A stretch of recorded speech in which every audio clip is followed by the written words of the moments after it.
Hvala, da ste se odzvali povabilu in prišli na današnjo otvoritev volilne pisarne. Dobrodošli še enkrat. Kar besede nadaljamo.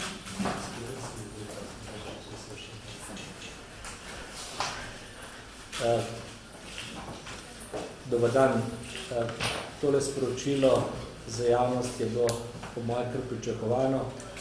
Najprej na začetku gremo kandidaturo za župana za 3. mandat, in sicer od Zoran Janković z listo Zorana Jankovića, ki je v zadnjih 2 mandatih nosila odločilno vlogo pri razvoju mesta Ljubljane s podporo stranke Pozitivne Slovenije.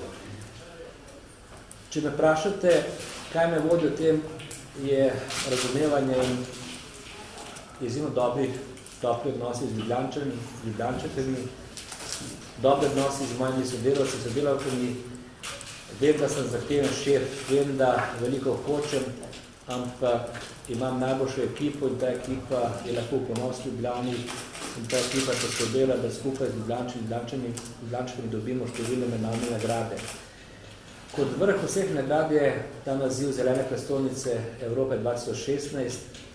Bolj pomembno kot sama nagrada je to, da mi že 8 let izvajamo vizijo Ljubljane 2025, ki smo jo sprejeli leta 2007 in tam navedli, kaj je tisto, kar bo spremenilo kvaliteto življenja v Ljubljani. Komisija je na odločitvi sporočila, da Ljubljana dobi za to nagrado, ker je v najkrajšem času naredila največje kvalitetne spremembe. Naredili smo v 8 letih čez 1500 projektov po celi Ljubljani, tu jih imate naslikane, navedene, preverjene in pri tej odločitvi, ali grem naprej, odločili bo pa Ljubljančani na volitvah 5. oktobra, je bilo odločeno to, da vemo, kako svoje delo nadaljevati, da vemo, kaj Ljubljana še potrebuje in da imamo pred sabo tudi vsebino, ki jo treba zaključiti. Danes ne bom predstavil te vsebine, potem bodo tudi verjetno proti kandidati govorili. Razlika je v tem, da na področju Ljubljane ne rabe nič obljubljati. Ljubljančani poznajo naš način dela in moj način dela, vejo, da obljube, ki jih damo, držimo in lahko pričakujejo enak način dela tudi naslednje 4 leta, kot bi se zdaj. Na nivoju države smo poskušali dati obljube, da smo od Slovenijo v tako dobro državo, kot je Ljubljana, ki je sedaj vrh Evrope s to svojo nagrado, pa Slovenke in Slovenci niso želeli to obljube slišati. Ljubljana je drugo. Že pred tistimi volitvami v parlament sem jaz povedal, da moja želja biti župan Ljubljane, mestna občina mi je zelo v srcu, ki imam rad, tu živim, tu bom živel, tudi svoje lokacije ne bom spremenil z Rudnika in enostavno je veselje pogledati, kaj je vse nastalo. Danes imamo v prostorih novinarsko konferenco, podobno pred 8 leti bili smo malo nižje, ne pri Mačku takrat, svet gradbišča in to je moj način dela. To gradbišče teče po planu, edina stvar, ki nas muči na tem gradbišču in ostalih, je letošnje poletje. Pričakovano je bilo suho vreme, ki je dobro zagradila, pa smo imeli skoraj pol meseca v juliju in nekaj dni v avgustu deževnih. Tudi danes je bil strah, da bo začel padati dež, kajti ta trenutek delamo fini asfalt na Žanski cesti. Tisto, kar je bilo pred 8 leti skoraj nemogoče razmišljati, pa se uresničilo, mi smo takrat imeli 32% objektov v Ljubljani brez kanalizacije, danes je samo 12% in v 2 letih bo takih objektov samo 5%.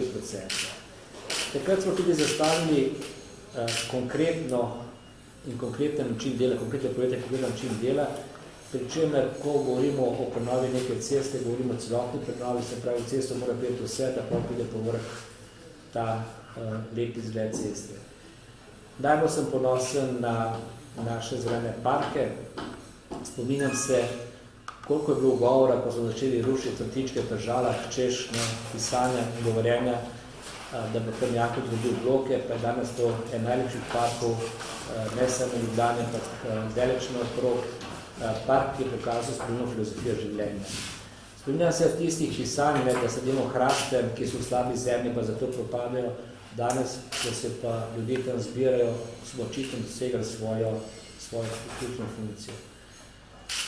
Ljubljanica, zapora mestnega središča za promet, pri vseh anketah dosega najvišje mesto, tudi ni samo za lep izgled, gre tudi za gospodarski učinek, kajti poleg tega, da redno plačujemo vse naše izvajalce, ki dobijo svoje delo na razpisih, raste tudi število turistov vsake leto, lani smo imeli rekord, letos smo imeli kar nekaj rekordov, od število obiskovalcev na gradu lansko leto, od kilometrov potika do spenjači, od tega, da smo bili lani edina občina v Sloveniji, kjer je raslo število turistov, posod je padalo, do tega, da tudi letos raste število turistov.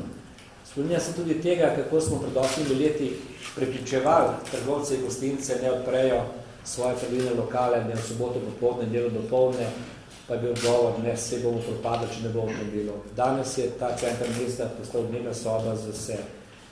In še to enovita skrb gre tudi za vsako četvrtno skupnost. Mi smo v dosadnem času imeli vsake 3 mesece s predsedniki četvrtne skupnosti sestanek, kjer smo vedno obravnavali, katere 3 naloge so bile najpomembnejše za narediti, kje smo v fazi realizacije in kaj manjka. In trdno sem prepričan, da je bilo zadovoljstvo četvrtne skupnosti izjemno veliko, res pa je, da je tudi treba še številne naloge končati, ampak od 1500 narejenih projektov v naslednjem mandatu nas čaka kakšnih 300. Se pravi, to je tisto, kar bi pol zaključil ta ciklus prenove Ljubljane kot najlepšega mesta na svetu.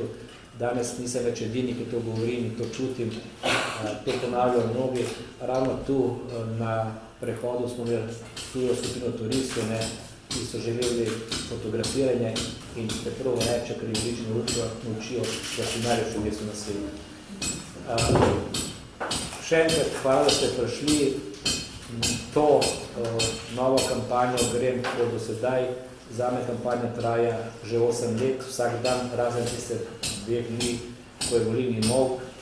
Kaj posebej ne bom spreminjal, ne bom dodajal, vemo, kaj Ljubljana potrebuje in je zdaj na Ljubljančanih, da se odločijo, ali bo tej ekipi, ki je do sedaj vodila Ljubljana, tudi naprej zaupala. Pomembno dejstvo je, da brez take večine, ki so imeli v mestnem svetu, se ne bi dal tako delati, kajti pri posameznih projektih je vedno nekaj nezadovoljstva, nekaj strahu, kako bo to spremenilo in je treba pač odločitev sprejeti, ampak trdim, da tudi vsi pokazatelji kažejo, da Ljubljana naredila v najkrajšem času največji preskok. Za zaključek tega uvoda samo še to, izjemno sem ponosen in vesel, da je najboljši župan v Evropi, moj prijatelj, gospod Hojpel, župan Dunaja, v svojem intervjuju izjavil, da se tudi uči iz dosežkov Ljubljane. In to je tisto, kar zame pomeni največ, kajti pred 8 leti je bila moja želja, da je bila Ljubljana mešanica Dunaja po organiziranosti in pa Barcelona po načinu življenja. Danes te želje nimam več, danes vam govorim, da je Ljubljana Ljubljana, da je Ljubljana najlepše mesto na svetu in to čutim. In preprosto povedano, to mesto imam rad in svoje delo tudi in svoje delo uživam, tako da sem vsak dan, ko sem v Ljubljani, jaz na dopustu.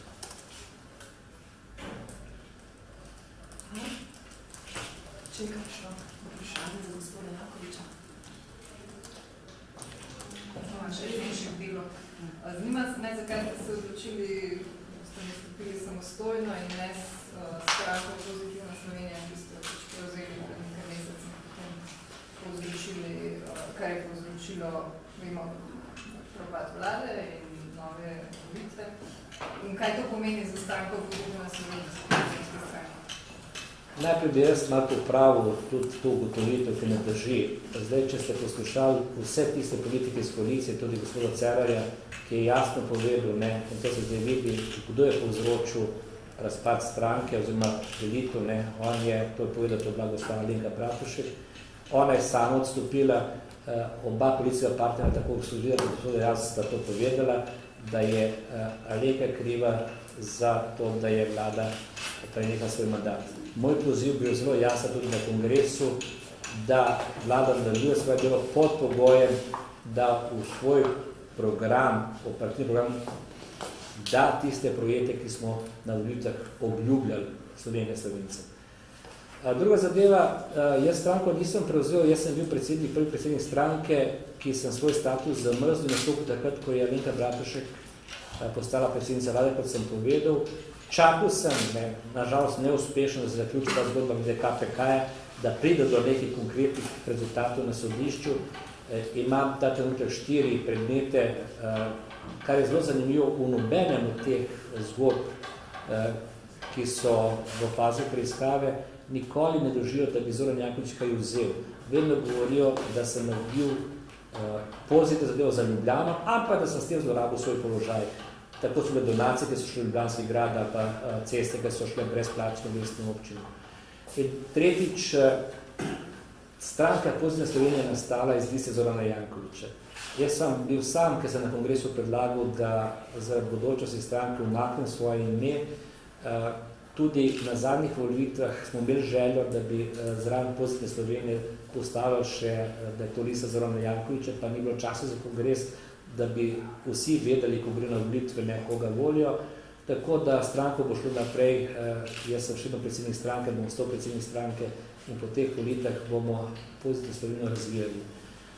Še zaključek na to vprašanje je pa ta, da je bil še danes, da gospodarski program Pozitivne Slovenije ne samo, da je najboljši, ampak je edini možen za izhod iz krize. In ta program se ga pripravili tudi deliti z novo vlado, če bo hotela poslušati. In enostavno imamo tudi dokaz v zadnjih 8 letih razvoj Slovenije, razvoj Ljubljane, lahko delamo primera v katerem kazalniku, in zadolžitev, in pa sam razvoj. In mislim, da te grafe imate. Vsaka vlada, razen vlade Boruta Pahorja, nam je vzela določeno kvoto denarja v teh 8 letih. Prvič, vlada Janeza Janše leta 2006 57 milijonov na leto, potem je vlada Janeza Janše v letu 2012 4 milijone zakon o glavnem mestu in vlada Alenke Bratušek 7,5 milijonov po zakonu o glavnem mestu. In kljub vsemu temu, smo mi povečali zadolženost samo za 60 milijonov, oziroma 56, od 6 milijonov iz leta 2006 na 116 na dan 30.6.2014, pri čemer smo delili 1540 projektov, tu jih imate na tabli, pa jih lahko pogledate, ampak to je zaradi racionalnega dobrega dela, dobrega pogajanja, kajti pa nas dobi posel tisti, ki je najcenejši. In je zelo zanimivo pri vseh teh projektih, da mi praktično nimamo pritožb na izbor, zato ker bili ste parkrat pri tem izbornih dejanjih, vsak dobi listek, napiše svojo končno ceno, preberemo predvsem in tiskaj najcenejši dobi. Tako da se vračamo koreninam, še enkrat poudarjam, nekateri naši člani na listi Zorana Jankovića, ki so v mestnem svetu in ki bodo tudi ostali kot kandidati, niso člani stranke in ne želim, da jim je to ovira, tako da vračamo se zdaj na listo Zorana Jankovića in stranka gre naprej. A bojo na vaši listi lahko tudi ljudje iz drugih strank oziroma iz stranke Alenke Bratušek? O seznamu, o sestavi liste ne bom govoril, dokler ne bom predstavil. Mi imamo osnutek obris liste, imamo kandidate. Sploh ne gre, če kdo član druge stranke, gre za ljudi, ki so lahko kompetentni, ki imajo znanje in ki zagovarjajo razvoj Ljubljane. O tem, ko bo sestavljena lista, bo se tudi izvedeli. O nobenem imenu pa ne govorim. Najbolj, kar zanima, vse čas je menjati 1540 projektov, na kateri projekt iz prejšnjega mandata, zdaj tega 8 let. 8 let. 8 let. Me pa zanima za zadnji mandat od nadomestnih volitev naprej, ko ste se osredotočili na manjše projekte, se omenjate parke in tako naprej, kateri ste najbolj ponosni, recimo po katerem želite, da se Ljubljančani spomnijo? Pa ne vem, zakaj bi govoril sam zadnjega mandata, ne. Jaz bom prepustil Ljubljančanom, da se sami odločijo, po čem me bojo pomnili, pa ne vem zakaj, ker svoje delo nisem zaključil, ne. Mislim, da bojo imeli še številne projekte, ne, na katere bi lahko bili ponosni. Ampak, če me sprašujete tisto, kar je meni najbolj všeč, je kvaliteta življenja v Ljubljani. In največja sprememba se kaže ravno v teh 40 hektarjev novih parkov, 4000 dreves in pa zapora mestnega središča za promet. To je tisto, kar je popolnoma spremenilo filozofijo življenja. Tudi jaz sem pozabil, da je bilo pred 8 leti tu na Tromostovju število avtomobilov veliko, da je bil tu Krpan in sedaj se mi zdi to kot nepojmljivo, da ne govorimo o Kongresnem trgu, kakšen bil prej je bilo na ploščadi 160 avtomobilov, nisem mogel premakniti, danes imamo tam v garaži 720 avtomobilov. In ne pozabiti na športni park Stožice, dvorano pa stadion.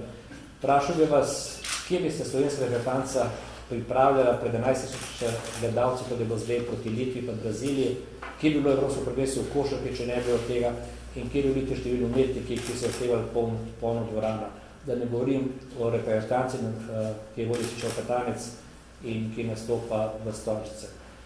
Med drugim je tudi zanimivo, da je UEFA proglasila stadion Stožice med 3 najlepšimi v Evropi. Tako da pravim, so številni projekti, po katerih se bodo Ljubljančani zapomnili ta mandat, ne govorim za svoj mandat, govorim za mandat vseh sodelov in sem ponosen na to, kaj smo naredili in sem hvaležen Ljubljančanom za zaupanje. Lovi pa naštevu tudi take stvari, ko sem rekel, zakaj tak žalene, me najljubši gledate vprašanje, se rekel, 2 razloga se je to.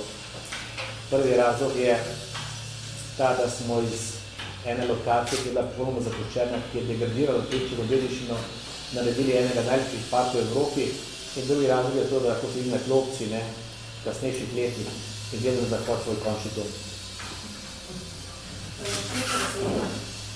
Zdaj, tako za temo, včeraj je bila v tistem dnevniku, mislim, na kulturi objavljena lestvica doktor primarnih drugenih kritikov, vi ste na 18. mestu od 20. Cel čas preberete, Ljubljana ni enaka Sloveniji, to je na nacionalnem nivoju. V čem vi sklepate, da Ljubljana ni enaka Sloveniji in tako da Ljubljana osam pada? Ne bi rekel, da mi pada, to je ta Vox Populi, 22 je gor, ne. Jaz sem šel na lestvici in enostavno delal sem na državnem nivoju. Pravzaprav ne bom drugače vas vprašal. Vse, kar ste napisali pa povedali, ne, a je sploh čudno, sem sploh še gor na lestvici. Ljubljana je različno Slovenije ravno v tem, da Ljubljančani čutijo spremembe in jih vidijo, lahko pazijo. Če se ne pošte, smo mi nadelali odpor po Ljubljani, potem v vzhodni del Ljubljane, kjer se sami lahko videli, kaj se dogaja, ne, in kako se Ljubljana razvija. In mogoče pa tudi drugo odgovor, da pač nisem politik. To, ker sem vedno govoril, da nisem politik in bi rekel, nobenega nočem žaliti, ker na to, kar sem naredil v Ljubljani, sem jaz izjemno ponosen. Ima pa vsak pravico, da pove svoje mnenje, ampak tudi po teh lestvicah običajno odgovor na anketah, da reče Ljubljančani, vi drugi strte za svoje občine, pustite nas Ljubljana na mir, ne? Bi mogoče prejudicirali rezultate, bo bolj kot na prejšnjih nadomestnih volitvah slabši, glede sebe, če domestnih svet? Ne, jaz pričakujem, da bodo Ljubljančani sami odločili, oni imajo vso pravico, da povejo svoje, ampak če bo se to 8 leto delo, ko zadovoljivo delo, kot tisto delo, ki je dalo veliko rezultat v Ljubljani, bolj pričakujem podoben rezultat tudi v teh volitvah. Prej ste tudi sami omenili, da če v mestnem svetu ne bi imeli takšne podpore, da bi bilo tudi delo vaše težje. Me zanima, če se slučajno zgodi, da ne bo 25 svetih in podobno na Jankovici, kako se potem predstavljate delo? Potem je treba nekako... Dosti jih je 23. No, pa recimo, da jih je 10, ne, manj. Kako si potem predstavljate delo? Ne bom na prihodeča vprašanje odgovarjal. Prva zadeva je na tisto, kar je najbolj pomembno, da je ekipa tista, ki delo mestne občine naših zavodov tako dobro, da so vsak naredila izjemno dobro pripravljena. Mene žalosti to, da vsa ta leta ne ste pisali, ponavljali puhlice, opozicije, da je Lista Drona Jankovića močeča večina. Nisem se pa spustili v to, da pred vsakim sklepom mestnega sveta se ga bil obravnavan v odborih, kjer je bilo prediskutirano, kjer je bilo popravljeno, vračeno, dokaj ni bilo ustrezno. In potem, če nek odbor sprejel nek sklep 6-0, potem je prišel pa na mestni svet, pa ta isti, ki je bil za odbor in glasoval na odboru za, je potem zaradi javnosti, ker se fajn sliši, bil proti, oziroma govoril proti, glasov proti. Ja, delo bo drugačno, ampak če bi do tega prišlo, sem tudi prepričan, da se da dogovor. Konec koncev, če bi gledal zdaj teh 700 sklepov, ki smo sprejeli v teh 8 letih, je bila večina sprejetih s 30 glasovi in več. Se pravi, ne sem Lista Drona Jankovića, ampak tudi tisti del opozicije, ki je sledil razvoju Ljubljane, da ne pravim pa še drugo besedo. DGS je bil vedno proti, pa kako bi rekla, tudi če bi rekla, da je stvar, bi rekel bil proti, ali pa bi mislil, da je proti. Majce sem potrebe. Ali računate na zmago v prvem krogu, oziroma večina vaših nasprotnikov ali pa stran, ki bi rezultirali svoje kandidate, pravi, da je vaš čas potreben? Torej, kaj pravijo, to je njihova pravica, se konc koncev, če ne bi to mislili, kako bi šli pa na volitve, ampak v dosedanjih 3 volitev, govorim za župana, je bilo, če se ne motimo, 11 do 60 proti kandidatov, in jaz sem bil vedno v prvem krogu in še vedno na to računam. To, kar oni pravijo, je njihovo mnenje, ampak mene zanima mnenje Ljubljančanov. Če kakšno vprašanje? Kako pa komentirate dejstvo, da v bistvu nobena od strank, ki so prisotne v mestnem svetu, je v Zeleni Sloveniji še ni predstavila svoje kandidate? Njihovo taktiko, strategijo, pravico, niti ne vem, zakaj, ker o tem pa nisem nobenem govoril. Do zdaj sem očitno, da sem prepozno šel objaviti, zdaj sem očitno prezgodaj objavil, če da državi niso. Gospod Damjanovic pravi, da bo kandidiral, kako trenutno njegova kandidatura, kakšen? Kot vse ostale.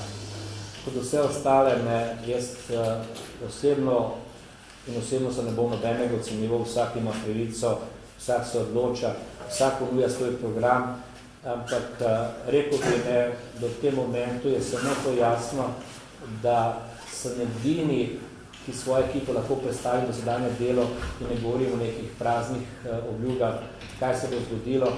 In tu imajo pač Ljubljančani pravico, da ocenjujo dosedanje delo in na podlagi tega dela se odločijo, kaj bo naprej tam. Tako da, jaz z gospodom Damjanovićem, rekel bi, normalno komuniciram. Če ni več vprašanj za gospoda Jankovića, se vam za današnji obisk najlepše zahvaljujem. Hvala, da ste prišli s mojim. A bi še na kadre, rekli ste, da boste govorili o kandidatih na listi, kaj pa vaša ožja ekipa, podžupan Koželj, že v časom odpovedal Nik? Počakajte, ko bo, tudi za ožjo ekipo, vsi so moja ožja ekipa, tako da počakajte, da boste videli, ko bomo listo predstavili. Vse bo v kratkem času. Če bi še to danes povedal, kar je pol čez en teden, pa še zmine, ko bo pač prišla, bomo celo ekipo predstavili tu v teh prostorih. Pa takrat bo pretlakovano cela ulica, tako da ne bo treba hoditi o posebnih možnostih. Hvala lepa. Hvala lepa.